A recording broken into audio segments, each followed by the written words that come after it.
Juno, a film about high school pregnancy gone funny. Mustang, a film about freedom gone sad. Hi, my name is Erick Diaz, and in this video I'll be giving you a comparative study on the films Juno and Mustang by answering the questions: to what extent do coming-of-age films differ according to cultural context, and what different codes, conventions, and formal techniques are used to visually represent teenagers and adolescents within the coming-of-age genre. Juno and Mustang are completely opposite films, but yet they are similar. We can see this with both protagonists in the film, Juno and Lale, both characters seeking freedom in their own way. Juno seeking to get rid of her baby and give it to the adoptive parents, Vanessa and Mark, and in Juno's mind that would mean that her life would become normal as it was before she was pregnant. And on the other side we have Lale, the youngest of 5 sisters, who throughout the film we see struggle with the fact that each of her sisters are leaving to either get married or do other things. But what does this tell us about the cultural context?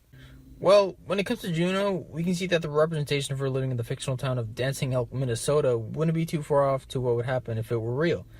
Due to the American culture being known not to be as strict as other cultures, and in this case versus Turkish culture, take this scene for example, Juno telling her parents that she's pregnant for the first time.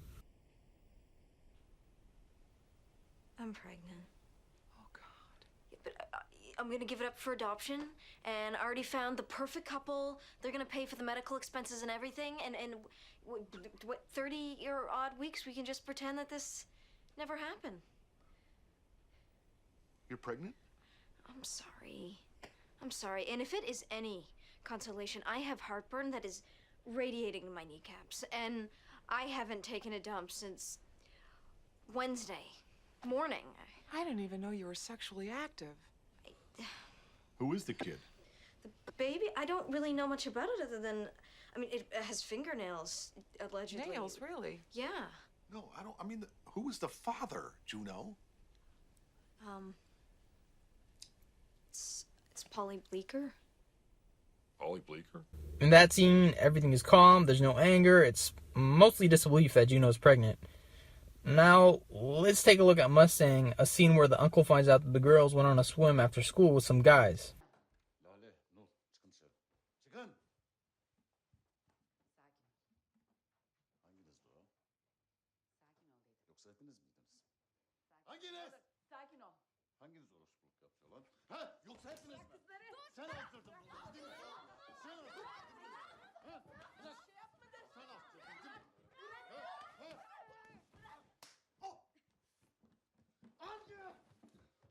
Anne! Hiçbir şey yapmadı diyorum sana. Nereden biliyorsun? Onlar benim torunlarım, anlıyor musun? Nasıl bu kadar emin olabiliyorsun anne? Onlar benim torunlarım, o yüzden biliyorum, anladın mı? Anne, bu kızlar bozuk çıkarsa sorumlusu sensin. Sana göstereceğim. Kendine çok güveniyorsun. Sakin ol. Now, that seemed the opposite of what the scene in Juno was, and it wasn't as serious like Juno. But this would lead the uncle to later have the girls get a virginity test to make sure they didn't have sex. And throughout both films, we can see that the protagonists are both oblivious to what effect it would have on them later on in their lives.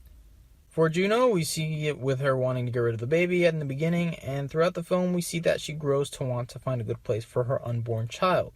In Mustang, it's when Lale realizes that her sisters are leaving, and she doesn't seem to make a big deal out of it in the beginning, until she realizes that her life wouldn't be decided by her, but by her family, so she then escapes with her older sister.